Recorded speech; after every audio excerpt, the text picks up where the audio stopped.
If you miss the era of comedy where threatening to murder your wife is greeted with a bunch of laughs, I might have the movie for you. Let's talk about Maybe I Do.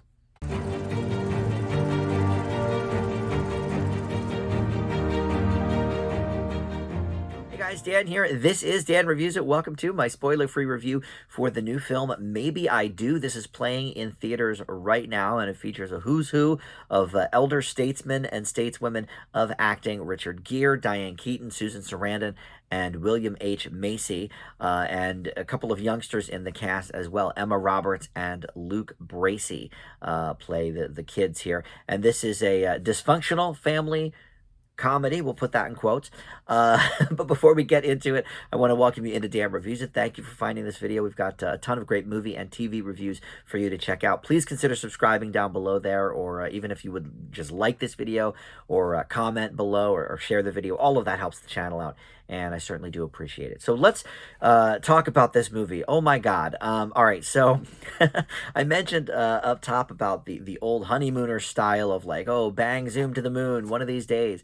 There are literal jokes in this movie, or theoretical jokes, really. I didn't find them funny, but where husbands are threatening to throw their wives out windows, straight murder, and they're, I think, supposed to be met with raucous laughter from the audience. None of that happened in the showing I was at. But I will say there were a couple of scattered laughs throughout this movie, not for any of those parts, but it's crazy to me that not only in 2023, but just in general, like in my lifetime, that jokes about just murdering, straight up murdering your wife, to prove how dysfunctional the family is, are supposed to be greeted with a bunch of laughs. Like, I was thinking, Honeymooners is like my prime example of that, but even thinking back to like my childhood, you had Three's Company, where the Ropers were always hurling insults at each other, but it was always more of like, you're a cold fish in bed kind of thing, not I'm going to straight murder you. It's bizarre that that kind of is throughout this movie, not just once, but several times there's jokes like that. Anyway, so without going into spoiler territory, I will just say that there are a lot of couples in this movie who are unhappy in their situation. The younger couple, who is, like I said, Emma Roberts and Luke Bracey, are gearing up to potentially move their relationship forward, but hits a big snag in the beginning of the movie where they're not sure what the future holds for them, and she basically gives him an ultimatum: you have 24 hours to propose or we're through. That always works, right? So anyway, this is written and directed by a first-timer named Michael Jacobs, and a first-timer for features, but he has worked in TV a lot. He's written and or directed and or produced shows like Boy Meets World and Girl Meets World, so we're going back now, 30-some years almost at this point, and other shows throughout the last few decades. But those were the ones that kind of popped out to me as like, okay, well, he's got obviously some roots in some sitcom stuff here, but nothing about this movie was funny. The only thing I could say is Susan Sarandon sort of is running circles around everybody else. Diane Keaton, I have found, is one of my least favorite working actresses. I get that she was good in the 70s. I don't particularly like Annie Hall as much as some other people do, but obviously Annie Hall is like a huge touchstone for her. But, The Godfather. But then the last, I don't know, 15 years or something, she's in all of these movies where she just plays the same character, and she's, sort of naggy and so awkward and unsure of herself. Vanessa Bayer does a great impression of her in a couple of different SNL sketches. And I always find it to be the case. And I get it.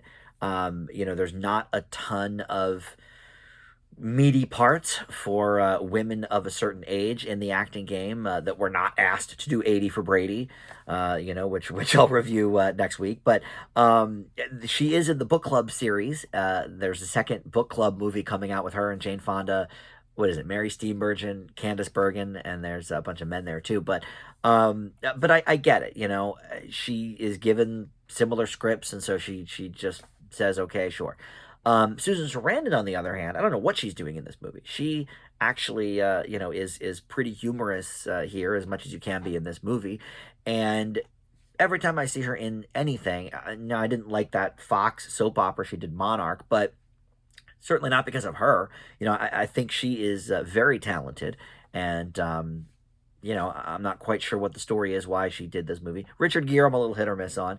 And William H. Macy, I used to really like, but after Shameless went on and on and on and on for 11 years, and he was just, the character was the same after like 2 seasons and then just kept going. I've sort of soured on him a bit too. So I'll admit, maybe this cast is not sort of my dream cast. But I was just talking the other week about the Tom Hanks movie, A Man Called Otto, and I said, older people go to the movies too, and it's nice to see sort of a movie geared towards older people that's not all about, either trying to have sex or trying to get high, oh, hilarious old people on drugs, We see that in every senior citizen type movie out there. And here it's, more on the sex tip about how, everyone's marriage is falling apart, and, we don't have sex anymore, and why would we? Look at her, and yuck, and all of that. So I would say it definitely falls into that kind of a category. So there may be an audience for this with the older crowd, but I think they deserve better. I'm gonna, like I said, I'm gonna see 80 for Brady here in a couple of days. I'll have a review for you soon for that, and that's been getting pretty good reviews. Obviously Lily Tomlin and Jane Fonda are always a good pairing, and everyone loves Sally Field and all of that, but everyone loves Rita Moreno as well. But even of this genre of, like, sex-starved senior citizens, and I've reviewed many of them over the years, this is bottom of the barrel type stuff. I really debate on this one whether this deserves an F or a D. I don't have a D minus in my grading system. I've already given one F this year of the, I think, 9 movies that have come out, but January is usually a dump month. We usually throw bad movies into the theaters in January, just to, because we know that the Super Bowl is gearing up and people are cold. They don't want to leave their house. And, all the Christmas blockbusters are still out, like Avatar. So I don't know. Does this one deserve an F? Maybe not. Maybe there is some sort of audience for this movie. And I will admit, Susan Sarandon gives us a decent enough performance. But the truth is, there's just nothing here that I can recommend. Even in this sort of senior citizen needs sex, or their marriage is in trouble type of comedy film, this is really scraping the bottom of the barrel. So I'm going to do it. I'm going to leave Maybe I Do. Maybe I leave it with an F. All right. Thanks for watching. We'll see you next time on Dan Reviews It. Bye.